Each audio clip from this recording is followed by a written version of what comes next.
வணக்கம் ஃப்ரெண்ட்ஸ். ஐயனார் துணை சீரியலில் இன்னும் எபிசோடில் என்ன நடக்குதுன்னு பார்க்கலாம் வாங்க. சோழனோட வண்டவாளம் மொத்தமும் தண்டவாளத்தில் ஏறிட, நிலா இனிமே என்கிட்ட பேச்சுவார்த்தையை வச்சுக்காத, உனக்கும் எனக்கும் எந்த சம்பந்தமும் இல்லை அப்படின்னு கோவமா சொல்லிடுறாங்க. சேரனும் பாண்டியனும் ரோட்ல பேசிட்டு வர்றாங்க. நிலா சோழனை இன்னும் தப்பா நினைச்சிருப்பா இல்லடான்னு சேரன் கேட்க, கண்டிப்பா தப்பா நினைச்சிருப்பாங்க, இனிமே அவன் சொல்ற ஒரு வார்த்தையை கூட நம்ப மாட்டாங்கிறாரு பாண்டியன். ஒரு விதத்துல பார்த்தா நடந்த எல்லாமே எனக்கு சரின்னு தாண்டா தோணுது. இல்லன்னு வையேன், இவன் இஷ்டத்துக்கு போய் சொல்லிக்கிட்டே இருப்பான், நாமளும் எதுவும் சொல்ல முடியாம அமைதியா நிப்போம். அப்படி அமைதியா நிக்கிறது கூட கிட்டத்தட்ட பொய் சொல்ற மாதிரி தானேடா. இனிமே அந்த பிரச்சனை இல்லைன்னு சேரன் சொல்ல, அண்ணே அவங்களுக்கு இவனோட பொய்யெல்லாம் பழகி இருக்கோன்னு இந்த 3 மாசத்துல ஏகப்பட்ட பொய் சொல்லி மாட்டி இருக்கான், அவன் பெரிய ஃப்ராடுன்னு அவங்களுக்கே தெரிஞ்சிருக்கும் அப்படின்னு பாண்டியன் சொல்ல, அதுவும் உண்மைதான்டா, சோழன் யாருன்னு நமக்கு தெரிஞ்ச மாதிரி இந்நேரம் அந்த பொண்ணு அவனை புரிஞ்சிட்டு இருக்கும் அப்படின்னு சேரன் சொல்ல, அதைத்தானே நானும் சொல்றேன், இதுக்கெல்லாம் அவங்க கோவப்பட்டு எந்த முடிவும் எடுக்க மாட்டாங்க அப்படின்னு பேசிக்கிட்டே நடக்க, எதிரில் ஒருத்தர் வந்து, தம்பி இங்க தனசேகரன்கிற ஒரு வீடு எங்கன்னு தெரியுமா உங்களுக்குன்னு கேக்குறாரு. இப்ப கூட துபாயில இருந்து வந்திருக்காரு அப்படின்னு அவர் கேட்க, பட்டண பாண்டியன் தெரியாது, வானே போலாங்கிறாரு. இருடா அப்படின்னு தடுத்து நிறுத்திட்டு, ஏங்க நீங்க என்னன்னு சொல்லுங்க அப்படின்னு சேரன் கேக்குறாரு. இல்ல, அவங்க வீட்டு பொண்ணு கார்த்திகாவை எங்க வீட்டு பையனுக்கு தான் பேசி இருக்கோம் அப்படின்னு அவர் சொல்லிட்டு இருக்க, அண்ணே வானே போலான்னு அவசரப்படுத்துறாரு பாண்டியன். டேய் இருடான்னு நிறுத்துறவரு, ஓ உங்க பையனுக்கு தான் பேசி இருக்கீங்களா அப்படின்னு சேரன் கேட்க, ஆமாப்பா துபாயிலேயே பேசி முடிச்சுட்டாங்க, பொண்ணோட அப்பா என் பையன் கூட தான் வேலை பார்க்கறாரு, இருந்தாலும் அப்படியே விட்டுற முடியாதுல்ல, நாமளும் நம்ம சைட்ல இருந்து விசாரிக்கணும்ல, அதான் பொண்ணு வீட்டு ஆட்கள்லாம் எப்படின்னு விசாரிக்கலாம்னு வந்தேன், உங்களுக்கு அவங்கள பத்தி ஏதாவது தெரியுமான்னு கேக்குறாரு. அதான் கல்யாணம் ஃபிக்ஸ் பண்ணிட்டீங்கல்ல, அப்புறம் எதுக்கு இப்ப வந்து விசாரிக்கிறீங்கன்னு பாண்டியன் கேட்க, இன்னும் கல்யாணம் நடக்கலையே தம்பி, கல்யாணத்துக்கு நாள் தானே குறிச்சிருக்கோம், அதான் ஒரு முறை விசாரிச்சிடலான்னு வந்தேன், பொண்ணு எப்படி அப்படின்னு அவரு கேட்க, பொண்ணு அப்படின்னு பாண்டியன் ஏதோ ஆரம்பிக்க, டக்குன்னு அவரோட கையை அமுத்தி தடுத்துடுறாரு சேரன். பொண்ணு ரொம்ப நல்ல பொண்ணுங்க, அந்த குடும்பமே ரொம்ப நல்ல குடும்பம் தான் அப்படின்னு சேரன் சொல்லிட்டு இருக்கு. என்னன்னு சொல்லிட்டு இருக்கன்னு பல்ல கடிக்கிறாரு பாண்டியன். நாங்களும் அதே தெருவுல தான் இருக்கோம், அந்த பொண்ணு சின்ன வயசுல இருந்தே எங்களுக்கு தெரியும், ரொம்ப தங்கமான பொண்ணு, நல்லா படிக்கும், சமையல் கூட நல்லா பண்ணும், ரொம்ப நல்ல பொண்ணுங்கிறாரு சேரன்.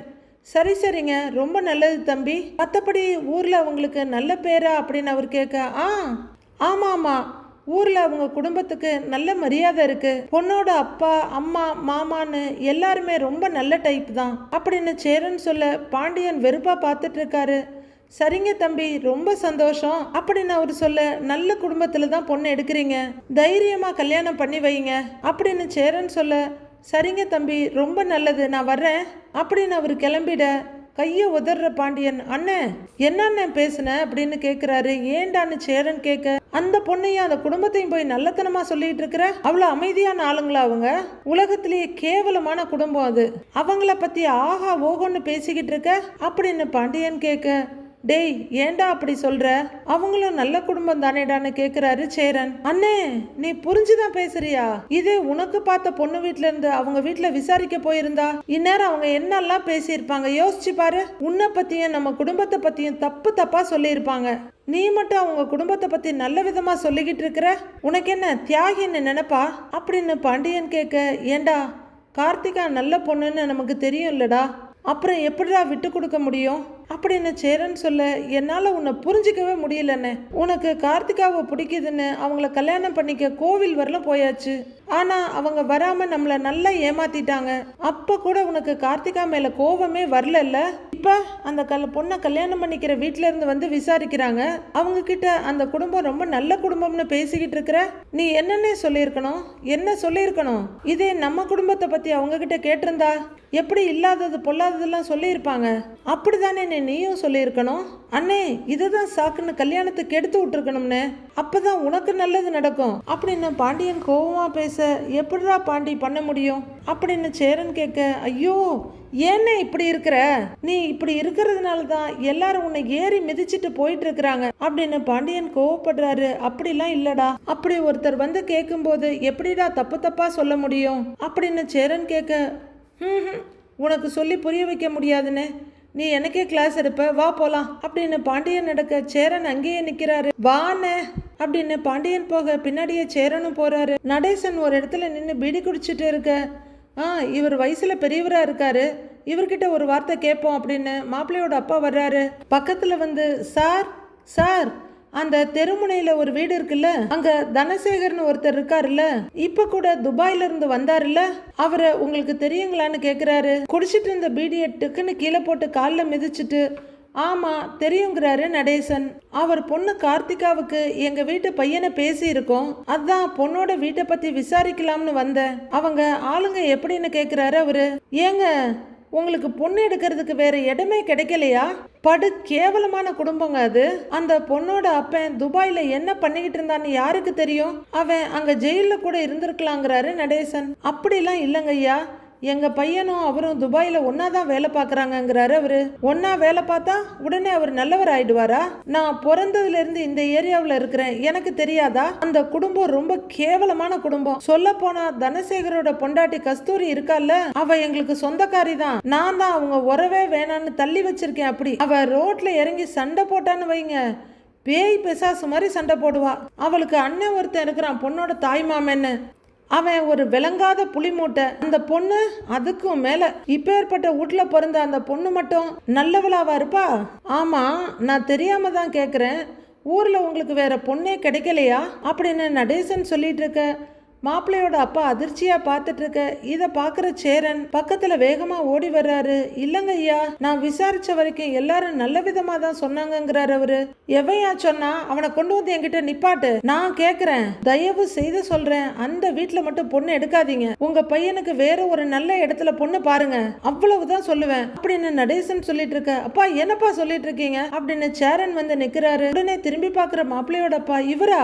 இவர்கிட்ட இப்பதான் நான் பேசிட்டு வரேன், இவரு ரொம்ப நல்ல விதமா சொன்னாருன்னு மாப்பிள்ளையோட அப்பா சொல்ல. யாரு இவனா? ஏண்டா அந்த குடும்பத்தை பத்தி நல்ல விதமா சொன்னியா?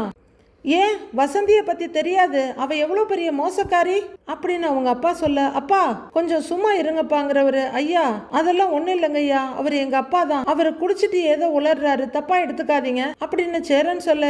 ஏய், நான் குடிச்சிருக்கேன் தாண்டா, ஆனா நான் உளரல, உண்மையை சொல்றேன். இந்த ஊர்ல எவங்கிட்ட வேணும்னாலும் கேட்டு பாருங்க, அந்த குடும்பத்தை பத்தி புட்டு புட்டு வைப்பானுங்க. இவ்வளவு எதுக்கு? டேய் நீ சொல்றா அந்த கஸ்தூரி குடும்பத்தை பத்தி அப்படின்னு நடேசன் கடைக்காரரை கூப்பிட்டு இருக்க. ஏங்க ஒன்றும் இல்லைங்க, நீங்கள் உங்கள் வேலையை பாருங்க. அப்பா சும்மா இருங்களேன்பாங்கிறாரு சேரன். ஏய் அப்படின்னு நடேசன் கத்திட்டு இருக்க. அண்ணே நீங்கள் இப்படி கொஞ்சம் வாங்கன்னு கூப்பிடுறாரு சேரன். ஏய் நீ சும்மா இருடா அப்படின்னு நடேசன் கத்திட்டு இருக்க. நீங்கள் கொஞ்சம் இப்படி வாங்கண்ணேன்னு கூட்டிட்டு வந்துடுறாரு சேரன். டேய் சேரா, உண்மையை சொல்றா டேய் அப்படின்னு அவர் கத்திட்டு இருக்க. கொஞ்சம் தள்ளி அவரை கூட்டிட்டு வந்த சேரன். ஐயா அவர் சொல்ற மாதிரிலாம் அப்படிலாம் ஒன்றும் இல்லைங்க ஐயா, அவர் ஏதோ குடிச்சிருக்காரு, அதுதான் இப்படி கண்டபடி கண்ணா பின்னான்னு பேசுறாரு. நீங்க காலையில விசாரிச்ச குடும்பம் எங்களுக்கு தூரத்து உறவு தாங்க, அவங்களுக்கும் எங்க அப்பாவுக்கும் ஆகாது, அதனாலதான் அவர் இப்படிலாம் என்னென்னமோ சொல்றாரு. அந்த பொண்ணு நிஜமாவே தங்கமான பொண்ணுங்க, குடும்பமும் நல்ல குடும்பம் தான். அதான் பொண்ணோட அப்பாவும் உங்க பையனுக்கு தெரியும்னு சொல்றீங்கல்ல, அப்புறம் என்னங்க, எங்க அப்பா ஏதோ உளருவாரு, அதெல்லாம் நீங்க பெருசா எடுத்துக்காதீங்க. கல்யாணம் பண்ணணும்னு முடிவு பண்ணிட்டு அங்க இங்கன்னு இப்படி விசாரிக்காம நல்லபடியா கல்யாணத்தை பண்ணுங்க. அந்த பொண்ணு நிஜமாவே அருமையான பொண்ணுங்க, எந்த குறையும் சொல்ல முடியாதுன்னு சேரன் சொல்ல. குழப்பத்தோட பார்த்துட்டு இருந்தவரு, சரிங்க தம்பி நான் வர்றேன்னு கிளம்புறாரு. சேரன் அவங்க அப்பா கிட்ட திரும்பி வந்து, என்னப்பா நீங்கன்னு கேட்க. ஏய் உன் மனசுல என்ன பெரிய தியாகின்னு நினைப்பா? அந்த குடும்பத்துக்கு போய் நல்ல சர்டிபிகேட் கொடுத்துட்டு இருக்க, அந்த குடும்பத்துக்கு இப்ப கல்யாணம் மட்டும்தான் ஒரு கேடா? அந்த பொண்ணு என்னன்னா உன்னை பாக்குறதுக்காக பின்வாசல் வழியா வந்து சுத்திக்கிட்டு இருக்கு. அவங்க அப்பா என்னடான்னா வெக்கமே இல்லாம இன்னொருத்தனுக்கு கட்டி கொடுக்க போறான், நீ என்னடான்னா வக்காலத்து வாங்கிட்டு இருக்கிற அந்த குடும்பத்துக்கு. டேய் ஆம்பளை தானேடா நீ, ஆம்பளை தானே, உன்னைய ஸ்டேஷன் வரலும் கொண்டு போய் அசிங்கப்படுத்தினானுங்கல்ல, அதெல்லாம் மறந்துட்டியான்னு நடேசன் கத்துறாரு. அப்பா அப்பா கொஞ்சம் அமைதியா பேசுங்கப்பா, என்ன வேணா நடந்திருக்கட்டும், அதுக்காக ஒரு பொண்ணை பத்தி இப்படியாப்பா தப்பா பேசுவீங்க? இப்படி பேச உங்களுக்கு கொஞ்சம் கூட அசிங்கமா இல்லையா? குடிச்சா பேசாம வீட்டுக்கு போய் படுக்க வேண்டியதானேப்பா, இப்படிலாம் ஏதாவது அலப்பறை பண்ணணுமா என்ன? போங்கப்பா போய் வீட்டுல போய் படுங்கிறாரு சேரன். டேய் நிறுத்துறா, நான் சொல்றத கேளுடா அப்படின்னு நடேசன் சொல்ல. அப்பா சொல்றேன்ல போங்க வீட்டுக்கு அப்படின்னு சேரன் சொல்ல. விளங்காத பயலே, எவ்வளவு சொன்னாலும் புத்தியே வராது. சை, உன்னையெல்லாம் என்னத்த சொல்றதுன்னு எனக்கு தெரியல. பெரிய ஏசுநாதருக்கு மறுபிறவி இவரு, ஒரு கண்ணத்துல அரைஞ்சா இன்னொரு கண்ணத்தை காட்டுவாரு. சை, கொஞ்சமாவது கூறு இருக்கா அவனுக்கு? எந்த குடும்பத்தை பத்தி நல்ல விதமா சொல்லியிருக்கான் பாரு. சே அவனுங்க நம்மளை சாணி மாதிரி நினைக்கிறானுங்க அப்படின்னு பேசிக்கிட்டே சைக்கிளை தள்ளிட்டு வீட்டில் வந்து நிறுத்திட்டு கட்டிலில் வந்து உட்கார்ந்துடுறாரு நடேசன். அவங்களுக்கு இவர் நல்லது பண்றாரு, பெரிய வள்ளல், பெரிய தியாகி இவரு, பெத்து வச்சிருக்கேன் பாரு, ஒன்னுக்கும் உதவாதத நானு அப்படின்னு நடேசன் கத்திட்டு இருக்கேன். அங்க பல்லவன் துணியை அலசிட்டு இருக்காரு. நிலா வெளியே வர்றவங்க என்னாச்சுப்பா அப்படின்னு பல்லவன் கிட்ட கேட்க, அவர் இப்படிதான் எதையாச்சும் பேசிட்டு இருப்பாரு, நீங்க கண்டுக்காதீங்க அண்ணி அப்படிங்கிற பல்லவன் தொடர்ந்து வேலையை பார்க்குறாரு. எந்த குடும்பத்தை பற்றி நல்லதனமாக சொல்லணும்னு அறிவில்லை இவனுக்கு அப்படின்னு நடேசன் கத்திட்டு இருக்க. யாரை திட்டுறீங்கன்னு நிலா கேட்குறாங்க. அதான் நான் பெத்து வச்சிருக்கேனே இந்த வீட்டோட மூத்த தலை புள்ள சேரன், பெரிய தியாகி, பெரிய வள்ளல், அவனை தான் திட்டிட்டு இருக்கேங்கிறாரு.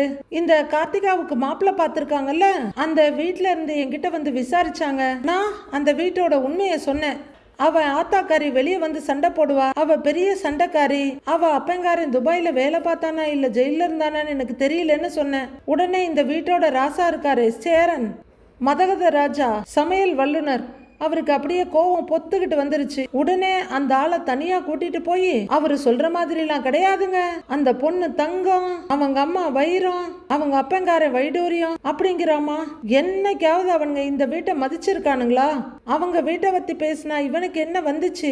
அந்த பொண்ணு என்னடா நான் பின்வாசல் வழியா வந்து மாமா மாமா நீ இவங்கிட்ட பழகிட்டு நான் உன்னை விரும்புறேன்னு சொல்லிட்டு இப்ப வேற யாருக்கோ கழுத்து நீட்ட போகுது. அந்த குடும்பத்தை பத்தி நான் பேசினா இவனுக்கு என்னமா வந்துச்சு? இவனுக்கு என்ன வந்துச்சு? அந்த ஆளை தனியா கூட்டிட்டு போய் அந்த குடும்பத்தை பத்தி பெருமையா பேசிட்டு என்னை வந்து திட்டிட்டு போறான். இவனை பெத்ததுக்கு திட்டு வேற வாங்கணுமானா? ச்சே, நான் இவனை பெத்ததுக்கு ஒரு குளவிக்கல்ல பெத்திருக்கலாம், மாவாவது அரைச்சிருக்கும் அப்படின்னு கத்துன்னு கத்திட்டு நடேசன் வீட்டுக்குள்ள போயிடுறாரு. புலம்பிட்டே போறாரு. அப்படின்னு பல்லவன் பக்கத்துல வர, ஏண்டா எப்படிடா உங்க அண்ணனால மட்டும் இப்படிலாம் இருக்க முடியும்? பா, சத்தியமா என்னாலெல்லாம் முடியாதுங்கிறாங்க நிலா. அதான் நீ எங்க அண்ணன்னு பல்லவன் சொல்ல, அந்த குடும்பம் எப்பவும் உங்களை திட்டிக்கிட்டு தான் இருக்கு, பதிலுக்கு திட்டணும்னு நினைக்காம இருக்கிறது கூட ஓகே. ஆனா இப்படியா? நார்மலா இப்படி ஒரு சிச்சுவேஷன்ல என்ன நடக்கும்? மாப்பிள்ளை வீட்டுல இருந்து விசாரிக்கிறாங்க, அப்படியே மெல்ல பேசி இந்த கல்யாணத்தை நிறுத்திடலான்னு தானே நினைப்பாங்க. உங்க அண்ணன் அதையே யோசிக்கல பாருன்னு நிலா சொல்லிட்டு இருக்க. ஆமா, அதெல்லாம் யோசிச்சிருந்தா இவனுக்கு தான் எப்பவோ கல்யாணம் நடந்திருக்குமே. விளங்காத பைய, பொம்பளை புள்ள குத்த வச்சு உட்கார்ந்து இருக்கிற மாதிரி இவன் இப்படியே தான் உட்கார்ந்துருக்க போறான், இவனுக்கு எந்த நல்லது நடக்க போறது இல்லைன்னு வெளியே வந்து கத்துறாரு நடேசன். அதெல்லாம் அண்ணனுக்கு நல்லது நடக்கும், நீங்க உங்க வேலையை பாருங்க அப்படின்னு பல்லவன் சொல்ல. ஆமா, உன் அண்ணனுக்கு நல்லது நடக்கும், நல்லது நடக்குமா? ஆளும் மண்டையும் அவனை விட்டா அந்த வீட்டுக்கு போய் பந்தல போட்டு பரிமாறுவான் போல இருக்கு. இவனுக்கெல்லாம் என்னைக்கு கல்யாணம் நடக்க போகுது, என்ன நடக்க போகுது சே அப்படின்னு புலம்பிக்கிட்டே வெளியே போயிடுறாரு நடேசன். சேரன் நிஜமாவே ஒரு செம்ம கேரக்டர்டா, அதை நினைச்சா எனக்கு ஆச்சரியமா இருக்கு. அவருக்கு கார்த்திகாவை அவ்வளவு பிடிக்கும்னு எல்லாருக்கும் தெரியும். ஒரு கட்டத்துல அவரை கல்யாணம் பண்ணிக்கலான்னு ரெடியாவும் வந்துட்டாரு. ஆனா கல்யாணம் தான் நடக்கல. அதுல வருத்தம் இருந்தாலும் அவர் அதை கொஞ்சம் கூட காட்டிக்கவே இல்லை. இது பத்தாததுக்கு அந்த மாப்பிள்ளை வீட்டுல கார்த்திகாவை பத்தி பெருமையா சொல்லியிருக்காரு அப்படின்னு நிலாவும் புரிஞ்சு தள்ள. அண்ணனுக்கு கார்த்திகாவை ரொம்ப பிடிக்கும் அண்ணே, அண்ணனால அவங்கள தப்பாலாம் பேச முடியாதுங்கிறாரு பல்லவன். இப்படி யோசிக்கிறதெல்லாம் ரொம்ப பெரிய விஷயம் பல்லவா, அது ரொம்ப நல்ல குவாலிட்டி. நிஜமாவே சேர் அண்ணே சூப்பருங்கிறாங்க. அண்ணன் ரொம்ப நல்லவர்னு எங்களுக்கு எல்லாருக்குமே தெரியும். ஆனா அண்ணனுக்கு மட்டும் ஏன் நீ நல்லதே நடக்க மாட்டேங்குதுங்கிறாரு பல்லவன். யோசிச்சு பாருங்க, பல இடத்துல பொண்ணு பார்த்துட்டோம், ஆனா இது வரைக்கும் கல்யாணம் நடக்கல. பிடிச்ச பொண்ணையும் அண்ணனால கல்யாணம் பண்ண முடியல. இப்படி எதுவுமே அண்ணனுக்கு அமையல, ஏன்னு கேக்குறாரு பல்லவன். ஒருவேளை இப்படி எல்லாமே தள்ளி போறதுக்கு காரணம் அண்ணனுக்கு பெருசா ஏதாவது நல்லது நடக்க போகுதோ என்னமோ.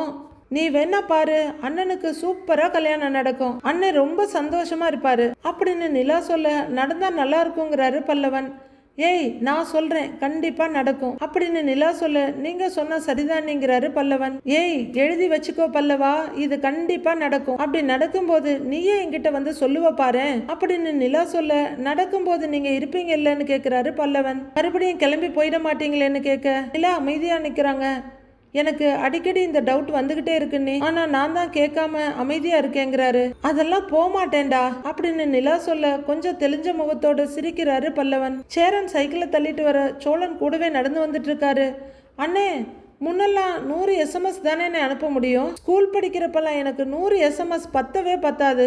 இப்ப அன்லிமிட்டெட் கால்ஸ், அன்லிமிட்டெட் SMS வந்துருச்சு, ஆனா பேசதான் ஆள் இல்ல அப்படின்னு சோழன் சொல்லிட்டு வர. ஏண்டா SMS கால்னு தான் பேசுவியா? நான் உன் கூட தானே இருக்கேன், என்கிட்ட பேசுன்னு சேரன் சொல்ல. அண்ணே, உன் கூட தினமும் தானே நான் பேசிக்கிட்டு இருக்கேன், புதுசா யார்கிட்டயாவது பேசினா நல்லா இருக்கும்லண்ணே அப்படி சொல்றேன்னு சோழன் தலை தடவிட்டு சொல்ல, திருந்த மாட்டடா நீ திருந்தவே மாட்ட அப்படின்னு சேரன் சொல்லிட்டு வர 2 பேரும் தனசேகர் வீட்டை கிராஸ் பண்றாங்க. நல்லா முறுக்கி விட ஏத்தி கட்டு அப்படின்னு சொல்லிட்டு இருக்க, என்னண்ணே டென்ஷன் ஆயிட்டு இருக்கியா அப்படின்னு சோழன் கேட்க, இல்லடா நான் எதுக்கு டென்ஷன் ஆக போறேன் அப்படிங்கிறாரு சேரன். நாளைக்கு என்கேஜ்மெண்ட் போல அதான் பண்ணிட்டு இருக்காங்க, அப்படியே அவங்கள அப்படியே ஒரு கல் எடுத்து அடிக்கவான்னு சோழன் திரும்புறாரு. டேய் சும்மா இருடா, வாடா அந்த பக்கம்லாம் நாம பார்க்கவே வேண்டாம், பேசாம வா அப்படின்னு சேரன் தலையை குனிஞ்சிட்டு சைக்கிளை தள்ளிட்டு இருக்க கூடவே நடக்கிறாரு சோழன். அப்போ அவங்க பெரியப்பா வெளியே வந்து, என்ன மாப்பிள்ள காலையில இருந்து வேலை பார்த்துக்கிட்டே இருக்காங்க, இன்னும் முடியலையா, அந்த கம்பையன் அங்க நிக்குதுன்னு கேட்டுட்டு இருக்காரு. பெரியப்பா கேரக்டர் நின்னுட்டு இருக்காரு, துபாய் சாரு நின்னுட்டு இருக்கானே, இந்த மேலூர் பக்கத்துல சொந்தக்காரர் இருக்காருல்ல அவர்லாம் வந்திருக்காருன்னு. இவங்க எல்லாம் விசேஷம்னு கூப்பிட்டா முதல் நாளே வந்துடுறாங்க, நம்ம வீடெல்லாம் எட்டி பார்த்திருப்பாங்கன்னு கேக்குறாரு சோழன். டேய் அந்த பக்கம் பார்க்காதன்னு சொன்னேன்ல, பேசாம ரோட்டை பாரு அப்படின்னு சேரன் சொல்ல, 2 பேரும் நடக்கிறாங்க.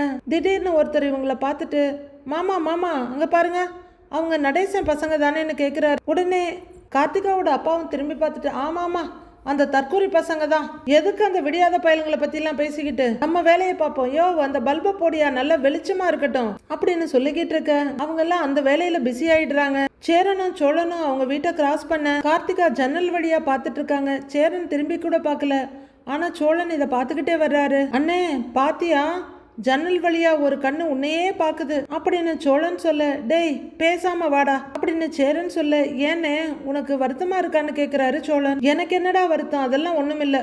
சேரன் சொல்ல, ஒன்றும் இல்லைங்கிறத இவ்வளோ வருத்தமா சொல்றீங்கிறாரு சோழன். டேய் அதெல்லாம் இல்லடான்னு அவர் சைக்கிளை தள்ளிட்டு இருக்க, சரி அப்போ வரியா, ஆளுக்கு ஒரு பீர் போடலாங்கிறாரு சோழன். டேய் அப்படின்னு சேரன் கொஞ்சம் அதிர்ச்சியா திரும்ப, அண்ணே ஒண்ணு தானே, மனசுக்கு கொஞ்சம் ஆறுதலா இருக்கும்ல அப்படின்னு சோழன் சொல்ல, டேய் கொன்னுரு வேண்டாம் உன்ன, நீ தண்ணிலாம் அடிக்கிறியான்னு அதிர்ச்சியா கேட்கிறாரு சேரன். அண்ணே நான் எங்கண்ணே அடிக்கிறேன், எப்பவாவது ஃப்ரெண்ட்ஸ் கூட போனேன்னா லைட்டா தானே சாப்பிடுவேன்னு சொல்ல, டேய் அப்படிலாம் பண்ணக்கூடாதுன்னு சொல்லியிருக்கேன்ல அப்படின்னு காதை பிடிச்சி திருகிறாரு சேரன். அண்ணே ஒன்னும் இல்லைண்ணே, விடுனே ஒன்ன கேட்டா நீ என்ன அதட்டிக்கிட்டு இருக்கிற, வாண்ணே சும்மா ரிலாக்ஸ்டா இருக்குண்ணே அப்படின்னு சோழன் சொல்ல, போடா அப்படிலாம் ரிலாக்ஸ் பண்ணணும் எனக்கு எந்த அவசியமும் இல்லை, நான் நல்லா தான் இருக்கேங்கிறாரு சேரன். தண்ணி அடிக்கலாமா, நான் வந்து கேட்டுட்டு இருக்கேன் என்கிட்ட, நீ தண்ணி அடிக்கிறன்னு மட்டும் தெரியட்டும், அப்புறம் இருக்கு உனக்கு கையை காலை உடைச்சி வீட்டில் உட்கார வச்சிடுறேன் அப்படின்னு சேரன் சொல்ல, தேவையாடா உனக்குன்னு தண்ணியவே திட்டிக்கிறாரு சோழன். சேரன் கிச்சன்ல வந்து நிக்கிறாரு,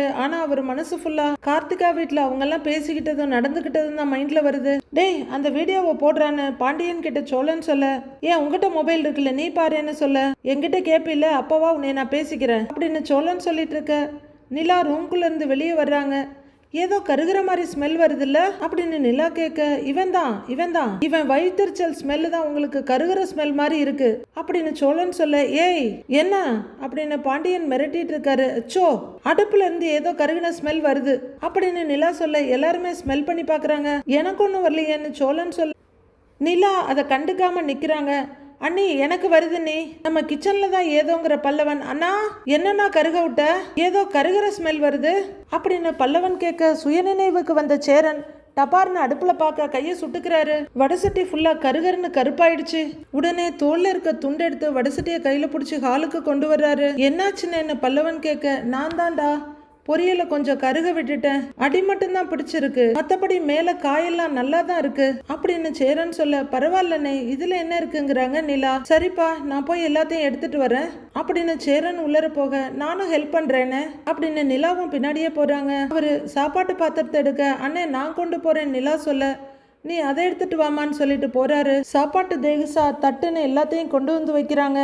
எல்லாத்தையும் எடுத்துட்டு போய் வச்சதுக்கு அப்புறமும் சேரன் கிச்சன்ல வந்து எதையோ தேடி யோசிச்சுட்டு இருக்க, அண்ணே என்னென்ன தேடுறீங்க அப்படின்னு நிலா கேட்க, இல்லப்பா சாப்பாடு இங்கதான் வச்சிருந்தேன், எங்க வடிச்சு வச்சதை காணோன்னு பாத்துக்கிட்டு இருக்கேன் அப்படின்னு சேரன் சொல்ல, குழம்பி போறேன் நிலா, அதான் எல்லவன் கொண்டு போய் வச்சாச்சேங்கிறாங்க. வச்சாச்சான்னு சேரன் கேட்க, ஆமாங்கிறாங்க, நீங்க தான் கொண்டு போய் வச்சிங்கன்னு சொல்ல, சரி சரி சரி தட்டு அப்படின்னு தட்டு ஸ்டாண்டு கிட்ட போக அதையும் வச்சாச்சுங்கிறாங்க நிலா. சரி வாமா அப்படின்னு சேரனும் நிலாவும் ஹாலுக்கு வர்றாங்க.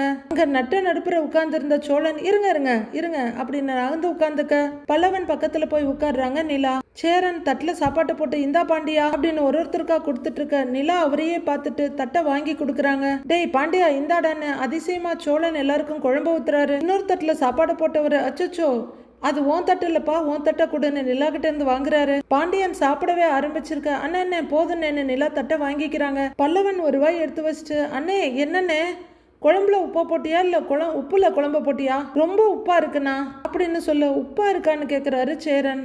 சாப்பிட்டு பாருனே நீ அப்படின்னு சொல்ல சோழா கொஞ்சம் கூட அப்படின்னு ஒரு வாய் எடுத்து வைக்கிற சேரன். ஆமாண்டா நான் தான் உப்பு போட்டதை மறந்து மறுபடியும் உப்பு போட்டேன்னு நினைக்கிறேன் அப்படின்னு சொல்லிட்டு இருக்க நிலா ஒரு வாய் எடுத்து வச்சுட்டு அப்படிலாம் உப்பு இல்லைன்னு பரவாயில்லன்னு சாப்பிட ஆரம்பிக்கிறாங்க. எனக்கு வேணாம் அப்படின்னு பல்லவன் சொல்ல பல்லவா ரசம் கூட வச்சிருக்கேன் பாருங்கிறாரு சேரன். நீ அது கூட போட்டு சாப்பிடு இல்லைன்னா எல்லாருக்கும் சாப்பாடு வாங்கிடலாமான்னு கேட்குறாரு சேரன். அண்ணே பரவாயில்லண்ணே அதான் பொரியல் இருக்குல்ல அதை தொட்டு சாப்பிடும்போது குழம்புல இருக்க உப்பு தெரியாது அப்படின்னு சொல்ல பாண்டியன் சாப்பிட்டுக்கிட்டே அண்ணே உப்பு ஜாஸ்தி தான் ஆனால் சாப்பிட முடியாத அளவுக்கு இல்லை. டேய் பல்லவா உனக்கு பிடிக்கலன்னா ரசம் ஊற்றி பொரியல் வச்சு சாப்பிடு அப்படின்னு சொல்லிட்டு சாப்பிட என்னடா பல்லவா அதையே சாப்பிட்ற பரவாயில்லையான்னு கேட்குறாரு சேரன். பரவாயில்லண்ணே அட்ஜஸ்ட் பண்ணி சாப்பிட்டுக்கலாம் அப்படின்னு சாப்பிட சேரன் ரொம்பவே டிஸ்டர்ப்டா இருக்காரு. பார்த்துட்டே இருக்க சோழன் அண்ணன்னு கூப்பிட என்னடா சாப்பாடு வேணுமான்னு பதட்டமா கேட்குறாரு. அண்ணே இல்லண்ணே நீ சாப்பிடுன்னு சொல்ல இல்லடா நான் அப்புறம் சாப்பிட்றேன் சாப்பாடு போட்டுக்கிறியான்னு கேட்குறாரு. இல்லண்ணே வேணாம் அப்படிங்கிற சோழன் தம்பிங்களை பார்க்க அவங்களே எல்லாரும் ஒருத்தர் பார்த்துக்கிறாங்க. நாளைய ப்ரோமோவில் அண்ணே இந்தா இதை குடின்னு ஒரு பீர் பாட்டில நீட்டுறாரு சோழன். இல்லடா வேண்டாண்டா விட்றா அப்படின்னு சேரன் சொல்ல குடிங்கன்னு சொல்லிட்டே இருக்கிறேன் அப்படின்னு டம்ளர்ல ஊத்தி சேரன் வாய்க்குள்ள ஊத்தியே விட்டுடுறாரு சோழன். ரொம்ப நல்ல பொண்ணுடா அவளை எனக்கு ரொம்ப பிடிக்கும். பாவண்டாவ அவளை நானே என் வாயால இனிமே இந்த வீட்டுக்கெல்லாம் வராத போன்னு சொல்லி அனுப்பிட்டேன். எல்லாம் அவ அப்பனால வந்தது. அவந்தால் என்ன அவ்வளோ பெரிய இவனாடா எனக்கு என்னடா குறைச்சலு இந்த வீட்டுக்கு தான் என்ன குறைச்சலு நான் என்ன அவளை நல்லா பாத்துக்க மாட்டேனா இல்ல கார்த்திகா இங்க வந்தா சந்தோஷமா இருக்க மாட்டாளா அப்படின்னு சேரன் கத்திக்கிட்டு இருக்க. என்ன அண்ணனுக்கு திடீர்னு வீரம் வந்துருச்சு என்னாச்சு அண்ணனுக்குன்னு பாண்டியனும் பல்லவனும் ஓடி வந்து பாக்குறாங்க. நிலா புரியாம பார்த்துட்டு இருக்காங்க. மீதி என்ன நடக்குதுன்னு நாளைக்கு பார்க்கலாம் ஃப்ரெண்ட்ஸ்.